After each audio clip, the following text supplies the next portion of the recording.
पहले हमने 3-4 वीडियो में कंप्लीट किया था त्रिकोणमिति, जिसमें त्रिकोणमिति फलन पढ़े, त्रिकोणमिति अनुपात पढ़े, त्रिकोणमिति के मोस्ट फॉर्मूले पढ़े, जो फॉर्मूले जैसे 3 सर्वसमीकरण और एक दूसरे पर किस प्रकार निर्भर करती है, एक सारणी पढ़ी जो अपने कोणों की अलग अलग सारणी है। ठीक है, उनके अलावा कोई क्वेश्चन बाहर नहीं है। अगर हमें वो चीज़ें याद है तो हम कोई भी क्वेश्चन हल कर सकते हैं। ठीक है, अभी पढ़ने जा रहे हैं अपने 10वीं कक्षा की है समांतर श्रेणी। ठीक है, समांतर श्रेणी 10वीं कक्षा की 5वीं प्रश्नावली है अपने, और सवाल करवाऊंगा इसमें, एकदम जुड़े रहना साथ में, एकदम सरल तरीके से, नए मेथड से। ठीक है, इस समांतर श्रेणी अब शुरुआत करते हैं समांतर श्रेणी से। समांतर श्रेणी के सवाल करने से पहले हमें यह जानकारी होनी चाहिए कि समांतर श्रेणी कहते किसे हैं, इसके फॉर्मूले कौन कौन से हैं, इसमें सवाल किस प्रकार आते हैं। ठीक है, इसमें सबसे पहले आती है समांतर श्रेणी। समांतर श्रेणी किसे कहते हैं? समांतर श्रेणी उसे कहते हैं कि एक संख्या, एक श्रेणी में प्रथम संख्या और द्वितीय, मान लो द्वितीय संख्या में एक निश्चित संख्या का जोड़ने पर अगली संख्या प्राप्त होती है।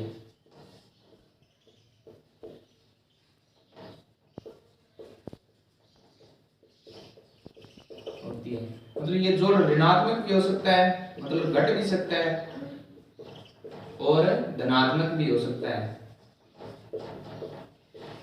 और जैसे मैं समझाता हूं। ठीक है, एक प्रथम संख्या मान लो, जैसे 2 का पहाड़ा मान लो, 2, 4, 6, 8, 20। ठीक है, प्रथम संख्या में क्या जोड़ा कि 4 आ गए, और इसमें क्या जोड़ा कि 6 आ गए, इसमें क्या जोड़ा 8 आ गए। मतलब एक निश्चित संख्या का जोड़ करने पर अगली संख्या प्राप्त हो रही है अपन को। 2 में 2 जोड़े 4 आ गए, 4 में 2 जोड़े 6 आ गए, 6 में 2 जोड़े 8 आ गए। इसी प्रकार 10 अपने 20 जोड़ते जाएंगे तो लास्ट में 20 आ जाएगा, और आगे भी करना चाहो तो आगे हो जाएगा। तो इस प्रकार की श्रेणी होती है, उसे क्या कहते हैं? समांतर श्रेणी या समांतर श्रेणी कहते हैं। ठीक है, समांतर श्रेणी है, और 10वीं में एक लगती है समांतर श्रेणी, और कक्षा 12 में अगर साइंस ले तो समांतर श्रेणी और गुणात्मक श्रेणी और ऋणात्मक श्रेणी वो अलग अलग लगती है। जो ऋणात्मक श्रेणी है जो वो इसकी उल्टी है, वो आपको जानकारी के लिए, आपके लिए जरूरी नहीं है, क्योंकि आपके सिर्फ समांतर श्रेणी लगती है। श्रेणी 3 प्रकार की होती है, वैसे कोई पूछे तो श्रेणी कितने प्रकार की होगी, नॉर्मल जानकारी के लिए श्रेणी 3 प्रकार की होती है, ऋणात्मक, गुणोत्तर और समांतर। गुणोत्तर होती है जिसमें इसमें जोड़ या भाग है, जोड़ या गुणा है, और इसमें होगा गुणा, जोड़ या भाग है और इसमें होगा गुणा, और ये इसकी उल्टी होगी। ठीक है, ये नॉर्मल जानकारी है आपके, मतलब एक ही याद रखनी है समांतर श्रेणी के बारे में। गुणोत्तर श्रेणी हमें नहीं करनी, ना ऋणात्मक श्रेणी करनी, हमें बस समांतर श्रेणी करनी है, इसके सवाल हल करने हैं, बस आने चाहिए। अब आता है समांतर श्रेणी। समांतर श्रेणी मान लेते हैं प्रथम पद है A1, द्वितीय पद है A2, तृतीय पद है A3, चौथा पद है A4, ऐसे करके लास्ट n तक जाता है। ठीक है, ये एक समांतर श्रेणी है। हमें भी नहीं पता कि कौन सी कितना जोड़े कौन सी संख्या आ रही है, हमने मान लिया A1 है, A2 है, A3 है, A4 है, A5 है, मतलब इसकी जगह कोई मान रखेंगे और एक निश्चित संख्या का जोड़ या घटाव करते जाएंगे तो अपनी एक समांतर श्रेणी प्राप्त हो जाएगी। ठीक है, उसी प्रकार अब प्रथम पद, इसमें इतनी चीज मेन है, एक पदों का योगफल। इसमें प्रथम पद, द्वितीय पद, तृतीय पद, सार्वंतर, अंतिम पदों का योगफल। प्रथम पद, द्वितीय पद, सार्वंतर, अंतिम पद और पदों का योगफल। इससे 10वीं कक्षा में, क्लास 10th में कोई सवाल नहीं आता। या आपको प्रथम पद, द्वितीय पद पूछ लेगा, सार्वंतर पूछ लेगा, अंतिम पद पूछ लेगा, पदों का योगफल पूछ लेगा इसमें, और इससे बाहर कोई सवाल नहीं पूछेगा। और इनका अलग अलग फॉर्मूला है, फॉर्मूला अप्लाई करेंगे आ जाएगा, कोई दिक्कत वाली बात नहीं है। और एक बात जरूरी है कि सारे समांतर श्रेणी करने करने हमें करनी है ना, तो उसमें एक बहुपद प्रश्नावली है हमारी, ठीक है, 10वीं कक्षा में वो आनी जरूरी है, क्योंकि लगभग बहुपद में एक आधा बहुपद का भी सवाल आ जाता है जिसमें AD का मान रखना होता है। उसी प्रकार बहुपद भी जरूरी है, लेकिन कुछ कुछ बहुपद आनी चाहिए, ज्यादा नहीं। बहुपद बाद में कराऊंगा, सार्वंतर के बाद में बहुपद होगी हमारी समांतर श्रेणी के बाद में, ठीक है। अब इसमें आता है प्रथम पद। प्रथम पद क्या है? प्रथम पद इस श्रेणी में जो पहला पद है वो क्या है? प्रथम पद है। प्रथम पद क्या है? A1 है, ठीक है। अब इसमें क्या है? द्वितीय पद नॉर्मल है। द्वितीय पद कौन सा है? कौन सा लग रहा है आपको? A2। जो दूसरा पद है वो A2 हो गया। तृतीय पद, तृतीय पद कौन सा है? A3, तो अपना A3 हो गया। सार्वंतर, अब ये मेन चीज है, सार्वंतर को D से इंडिकेट करते हैं। सार्वंतर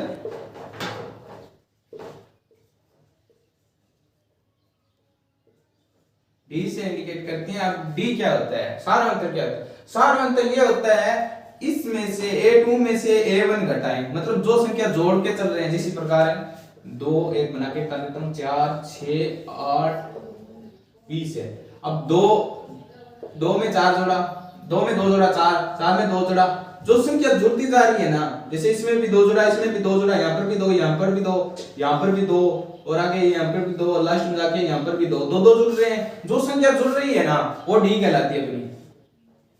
वो क्या कहलाती है? सार्वंतर कहलाता है। जो समान अंतर होता है एक दूसरी संख्याओं का, इन दोनों का घटाओ, इन दोनों का घटाओ, समान आएगा, इन दोनों का भी घटाओ और इन दोनों का घटाओ, समान आएगा। इसे D कहते हैं सार्वंतर। सार्वंतर ज्ञात करने का सूत्र होता है हमारे पास, एक है मेन सूत्र है A2 - A1 बराबर D। अब हिंदी में लिखे तो द्वितीय पद माइनस प्रथम पद बराबर है सार्वंतर। सार्वंतर ज्ञात करना है तो द्वितीय पद में से प्रथम पद घटा दो, हमारा सार्वंतर आ जाएगा। कोई दिक्कत वाली बात नहीं आएगी इसमें। सार्वंतर आ गया D। अब D का फॉर्मूला क्या होता है? A2 - A1। अब इसमें जरूरी नहीं है A2 में से A1 घटाएं तभी सार्वंतर आए। A3 में से A2 घटा दो, A4 में से A3 घटा दो, आगे A5 में से A4 घटा दो, कोई सा भी घटा दो, अपना D आ जाएगा। इसमें दिया हुआ अगर A2 में से A1 घटाया वही मान आएगा जो A3 में से A2 घटाएंगे, A4 में से A3 घटाएंगे।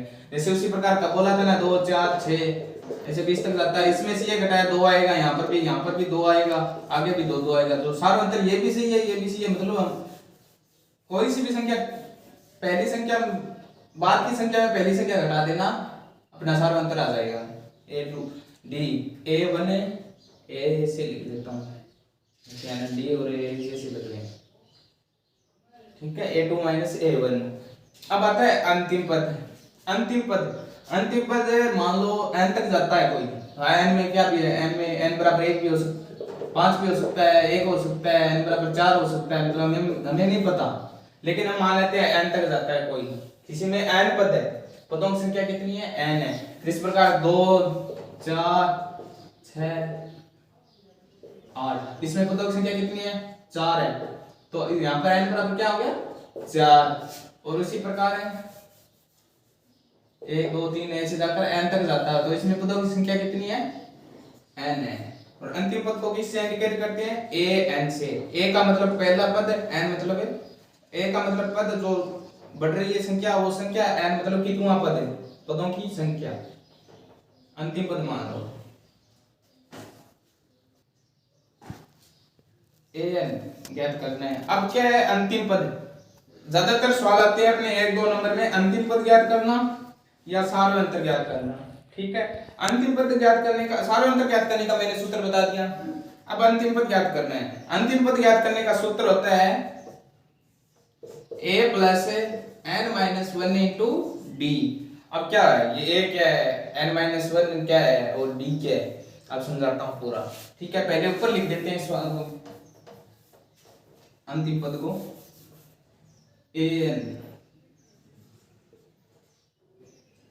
an बराबर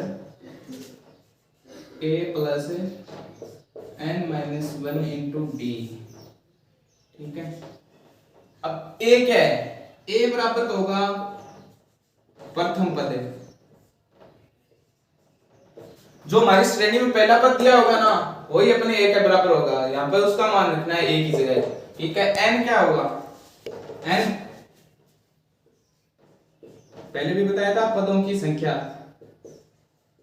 पदों की संख्या जैसे 2 4 6, इसमें कितने पद है? 3 पद है, तो पदों की संख्या बराबर कितनी होगी? 3। उसी प्रकार जो श्रेणी दी होगी उसकी जितने भी पदों की संख्या है वो n की जगह रख देंगे। अब d क्या है? d आपको बताया था सार्वंतर।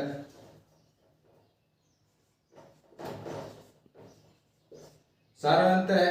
अब ऐसी चीज जरूरी नहीं है कि एक आपको d दिया हुआ होगा, पदों की संख्या मान लेते हैं दिया होगी, ये दो चीज दी होगी, लेकिन d लगभग निकालना होगा।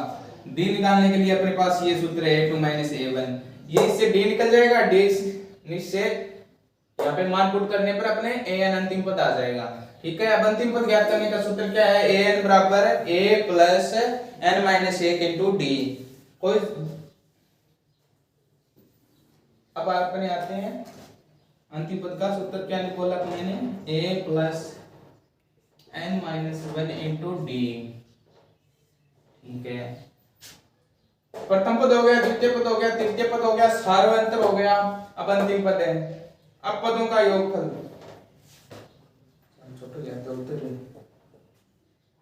ठीक है, an।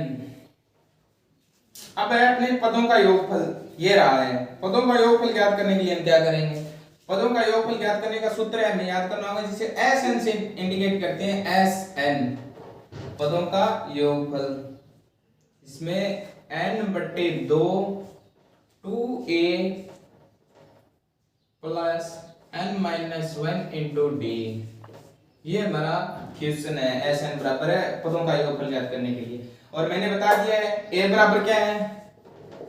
प्रथम पद, d बराबर सार्वंतर, n बराबर पदों की संख्या, इसके अलावा कोई बाहर चीज है ही नहीं। अब n दिया है, a दिया है, d दिया है, तो अपने पदों का योगफल निकाल सकते हैं। पदों का योगफल क्या होता है? जैसे देखो, एक श्रेणी है 2 4 6 8, अब 4 पद है, इसमें कितने पद है? 4 है। अब चारों पदों का योगफल, चारों को जोड़े तो इनका योगफल कितना आएगा? इनका जोड़ कितना आएगा? जितने 2 में 4 जोड़ा 6 6 6 12 12 8 20, इनका जैसे योग आ रहा है 20। Sn बराबर कितना हो गया? 20। ये चीज निकालने के लिए, ये तो आप छोटी संख्या दी हमने जोड़ ली, ये अब आगे तक जाता है, आगे तक जाता है, जाता है 44 तक जाता है। अब उनका योगफल कैसे निकालें? उसे उनका योगफल निकालने के लिए हम इसमें सूत्र में मान पुट करने होंगे। a का मान रखना होगा, d का मान रखना होगा, n का मान रखना होगा, और सरल कैलकुलेशन है अपने 5वीं कक्षा में करते हैं उसी प्रकार जोड़ घटाव करके अपना उत्तर आ जाएगा उस हमारे संख्या ज्ञात करने के लिए। ठीक है, अब बता देता हूं एक बार रिवीजन।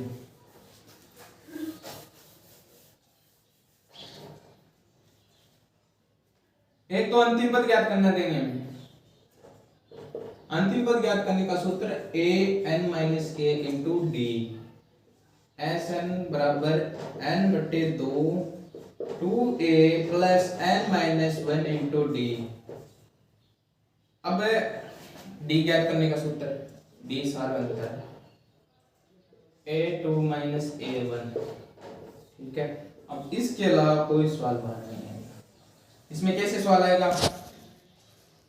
ये दे देगा, Sn दे देगा, ठीक है, ये d दे देगा, a दे देगा। अब इसमें पूछ लेगा n ज्ञात करना है। अब इसका मान यहाँ पे रख देते हैं, इसका मान जो दिया होगा वो यहाँ पर रख देंगे, a का मान दिया होगा वो यहाँ पर रख देंगे, जो d का मान दिया होगा वो यहाँ पर रख देंगे। ठीक है, तो n का मान निकालना है, क्यों a के मान आया, n का मान आसानी से निकल जाएगा।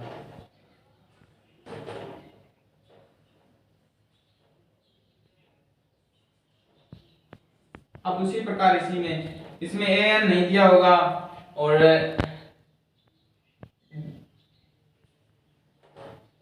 an दिया होगा, d भी दिया होगा, a भी दिया होगा, इसमें n का मान निकालना है, बिल्कुल सरल तरीके से निकल जाएगा। अब उसी प्रकार डी को छिपा लेंगे, इसमें से अलग संख्या छिपा लेंगे, कोई भी संख्या, ज्यादा मतलब कोई कठिन करेंगे सवाल। लेकिन हमारे जो प्रश्नमाला है उसमें इन सब से बाहर कोई नहीं आएगा, इन 3 सवालों के बाहर कोई सवाल नहीं आएगा।